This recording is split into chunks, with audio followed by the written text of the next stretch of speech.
Hola, bendiciones. Quien les habla, sus amigos los apóstoles José Gregorio y Joan González, del Ministerio Apostólico Vida Nueva, pastores principales de la Iglesia Evangélica Comunidad Cristiana Senda de Vida Internacional. Queremos presentarles la serie Hebreos, la revelación definitiva del amor y la misericordia de Dios en su Hijo. Todo lo que permanece en otro tiempo se vuelve inútil, improductivo y estéril para el avance del Evangelio vivo. La carta a los Hebreos deja expuesto claramente que no podemos hacer la obra como queremos. Por eso, oír lo que el Señor está hablando hoy nos permite ser útiles a lo que Él está construyendo. Obediencia completa a su voz es perfección.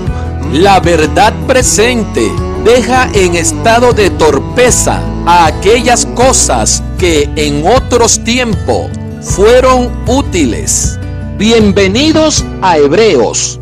No se nos dice el nombre del autor, no se menciona claramente a quién fue dirigido. Los receptores fueron creyentes, los santos antiguos que recopilaban los escritos divinos, titularon el libro Epístola a los Hebreos. ¿Por qué dice Hebreos y no judíos o israelitas? Te explicaremos qué significa la palabra hebreo. Una escuela dice que proviene de Eber, hijo de Sem. Génesis capítulo 10, 21. El problema es que Sem tuvo dos hijos, Peleg, Joctán. Génesis capítulo 10, versículo 25. Abraham fue descendiente de Peleg. Si los hijos de Abraham deben ser llamados hebreos por ser descendientes de Eber, lo mismo debe ser para los descendientes de Joctán. Abraham tuvo varios hijos: Ismael de Agar, Isaac de Sara, Sinrán, Jotzán, Medán, Madián, Isbac y Sua de Setura. A causa de la anterior teoría, estos deberían llamarse hebreos también. Sin embargo, no es así. La palabra hebreo se puso por primera vez en Génesis capítulo 14, versículo 13.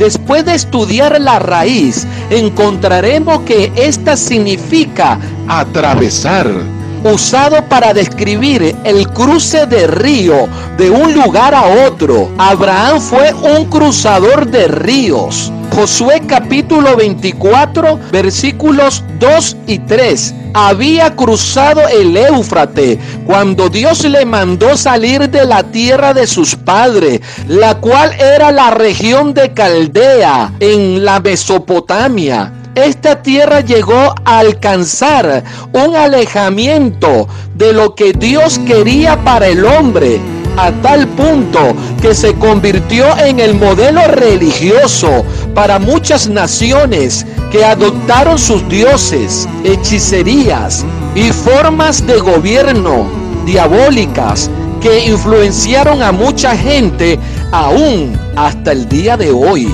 Dios llamó a Abraham sin decirle a dónde iría. Génesis capítulo 12, versículo 9. Lo guió a cruzar el gran río o gran inundación. Josué capítulo 24, versículos 2 y 3. Por lo tanto, Abraham fue llamado hebreo.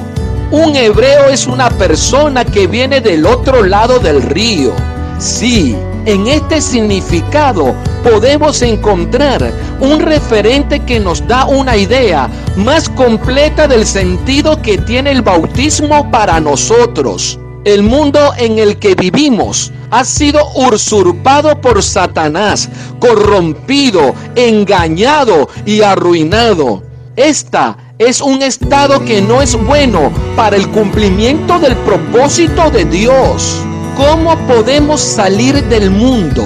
Debemos ser bautizados. Si usted cree que es venezolano chileno, colombiano, argentino, uruguayo o de cualquier otro país, ese es su problema. Yo soy un hebreo. Gálatas capítulo 3 versículo 7 dice: Sabed por tanto que los de fe, estos son hijos de Abraham.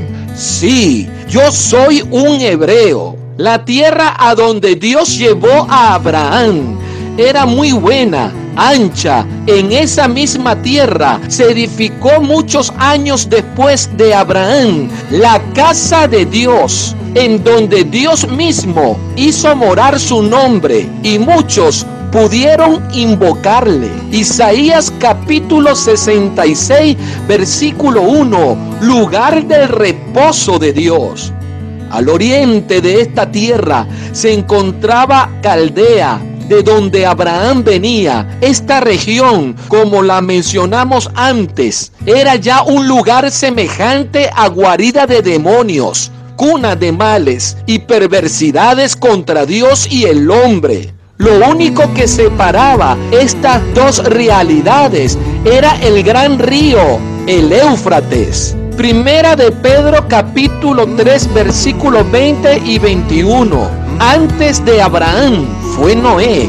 El diluvio lo separó de la generación antigua, pervertida y maligna. El diluvio lo introdujo a una tierra nueva en la cual edificó un altar y ofreció sacrificios a Dios en gratitud por la salvación provista a él, su familia y a muchas especies de seres vivientes.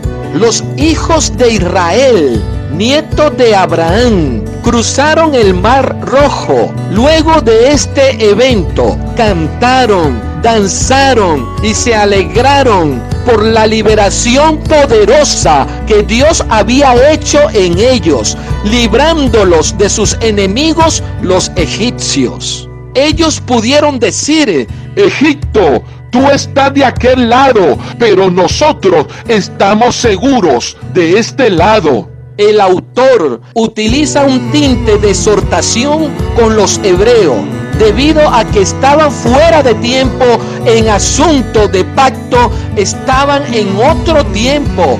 Sí, necesitaban conectarse con el pacto eterno, al nuevo pacto en la centralidad y la supremacía de Cristo.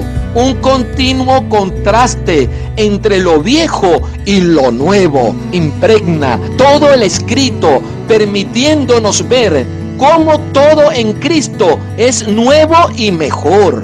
Es evidente que a los destinatarios de esta carta se les recuerda el glorioso llamado a ser hebreos, llamados a cruzar. Por eso, acompáñanos a esta gran aventura a través de esta serie Hebreos, la revelación definitiva del amor y la misericordia de Dios en su Hijo. Sí, juntos vamos a continuar cruzando, a ir un poco más allá para seguir siendo establecido en la sustancia que es capaz de trascender nuestra realidad personal, familiar, ministerial y cultural. La sustancia que permanece para siempre, Cristo, quien nos mostró en la cruz un camino inevitable en la historia como en el día a día. Los israelitas en su peregrinación por el desierto recibieron de Dios la orden de edificar un tabernáculo en donde la gloria de Dios iba a posarse y a guiarles. Noé construyó un arca, Abraham edificó un altar, Israel edificó un tabernáculo. Los hebreos de hoy estamos edificando la iglesia gloriosa de Cristo. Bendiciones.